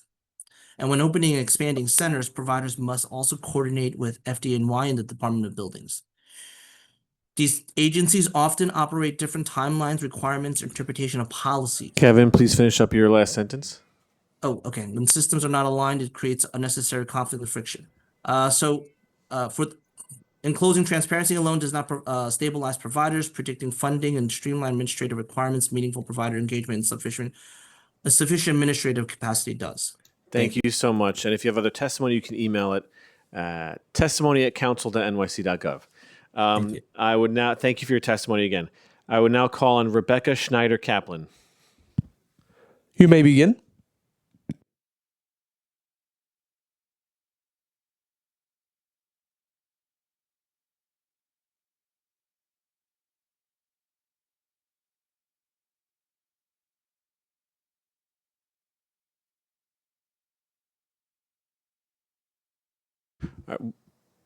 We will go to the next person and come back to Rebecca. The next person to testify is Terry Stewart.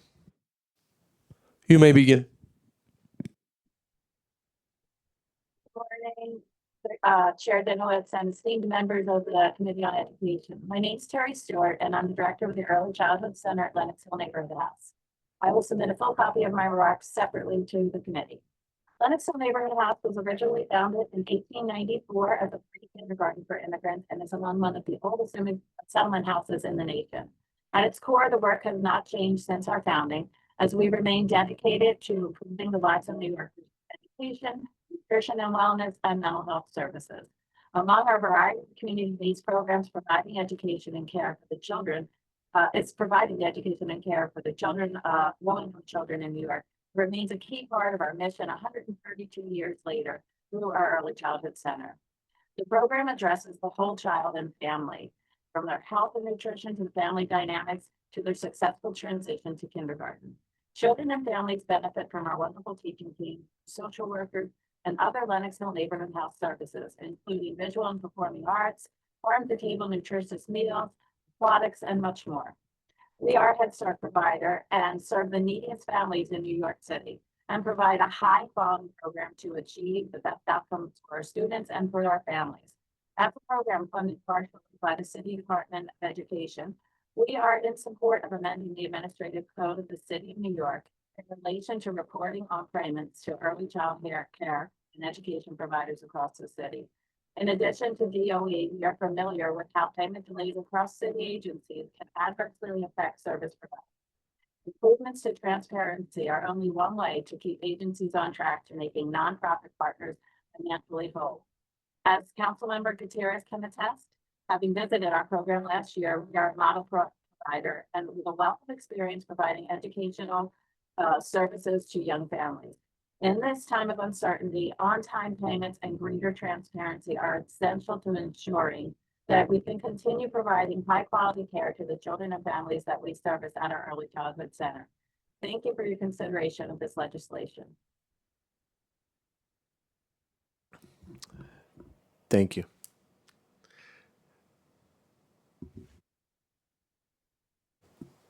Can we try? Is Rebecca Schneider Kaplan on? You may begin.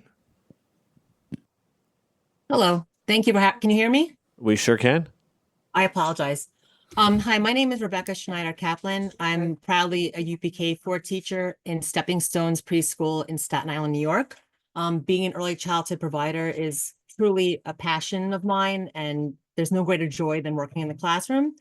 I'm speaking today because my colleagues and I are very concerned after hearing about the universal child care expansion when there's so many issues in the current system in place. There's been no cost of living increase for school and also for the staff members. And then the delays are constantly affecting the staff and the students as well. Our school is still awaiting the December payment that they have not yet received. And also when we have a student that is leaving the classroom that drops from the program, it affects our classroom ratio as well. So then what happens is because there's issues in that regard, or issues with funding, it creates more stress in the classroom because you're changing our ratio. So instead of having maybe 3 providers to a certain amount of children, now we're having 2.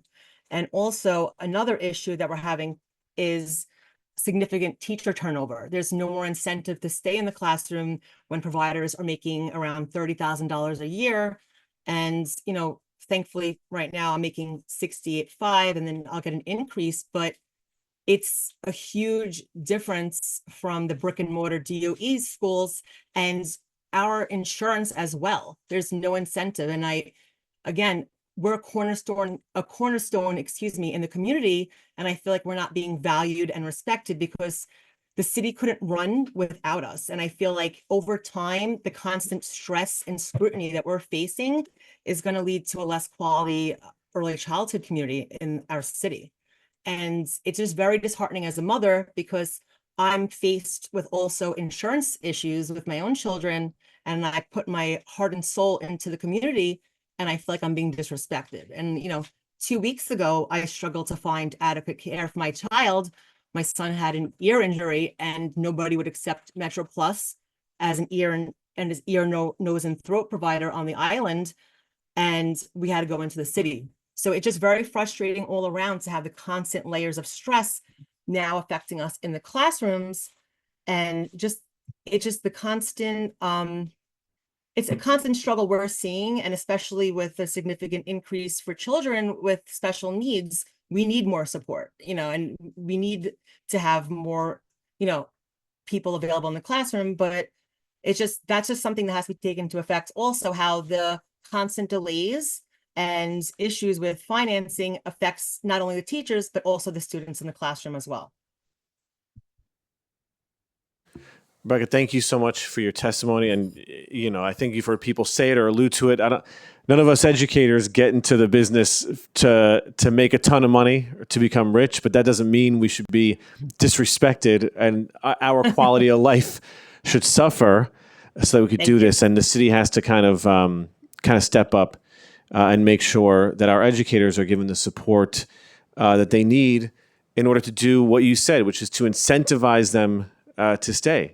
Because the things you want to do and contribute to the community can only go so far if you're unable to make a living from it. So I appreciate your testimony. Thank you. I'm going to ask I appreciate you. if there's anyone else on Zoom. If there's anyone else on Zoom, to please raise your hand with the raise hand function. If there's anyone else present in the room who has not had the opportunity to testify but wishes to do so, please raise your hand. Okay. I want to turn it over to Councilmember Gutierrez. Thank you so much, Chair. And I agree, this is a great topic for our first hearing. Congratulations. I want to thank everybody who testified. There was a ton of thoughtful remarks here, and we're really committed to working with this administration to do all the things that we know will create huge impact for our young people. Is there a hand up? And so just to conclude, I should have started with this. I want to thank Speaker Julie Menon. This was actually her original bill from last term. And so I just want to thank her for trusting me to make this a reality. And thank you again. That's all.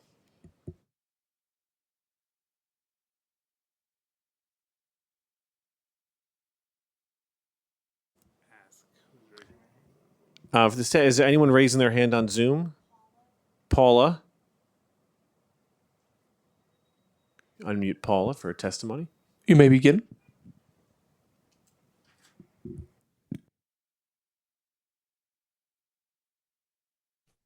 Good morning. Are you able to hear me? Yes, you may begin. Please state your name for the record. Good morning. I'm Paula Magnus, Deputy Director of Northside Center for Child Development. Good morning, Chairperson, and the members of the Committee of Education. My name is Paula Magnus, Deputy Director of Northside Center for Child Development. Northside strongly support the legislation requiring DOE to report on payments to early childhood and so forth. We congratulate you two, Chair, on your appointment. We would be honored also to have you come to Northside to visit us to see our early childhood program in action. So just to give you a little history, we've been in operation over 30 years. We serve Northside City's most vulnerable children, currently more than 5,500 children annually through Head Start, Early Head Start, and our therapeutic early childhood center and our mental health clinic. Payment delays, always an issue. You've heard that. Paperwork delays, always an issue. The families cannot afford their services to be interrupted because they're mostly at the federal poverty level. And if our financial funding is not provided, it causes us to always be in jeopardy. Sometimes our contract dollar amounts are removed because of the attendance of children doesn't meet a certain percentage, which seriously financially impacts the organization. There's fixed costs. Having a teacher present, whether there's 30 students or 10 students, it can't be a variable cost that's eliminated. So the process of reducing the funding on certain contracts should be reviewed and adjusted to ensure the financial stability of our much needed childcare and educational services. Also, to increase universal childcare, as was stated earlier, we have organizations out there doing that. What we need to do is to make sure they're financially stable. 92% of our Head Start students meet or exceed development expectation, and 95% of our students in our school also meet their expectations. So the jeopardy of unpredictable payment cycles, reducing our contract amount is such a problem. So again, we appreciate the opportunity to testify. We will submit a written one online, and we thank you for your time. And again, congratulations. Thank you for your testimony, and importantly, I accept your invitation. Here with Councilmember Gutierrez, we would love to. We would love Absolutely. Can you say again where your site is? Our site is Northside Center for Child Development. We're located at 108th and Park Avenue, but we're also clinics and schools in 23 schools throughout Bronx, Brooklyn, and so forth. But we will definitely make sure we follow up with a written invitation. Please do. I don't think she was on the mic, but in typical Councilmember Brewer fashion, she goes, I know exactly where it is. Do you want the address? Yes, we know her well. She'll be there with us. She has supported us for over 30 years, so she definitely knows where we are. Thank you, Council Brewer. Paula. Thank you, Paula, for your testimony and for the invitation. We'll be there.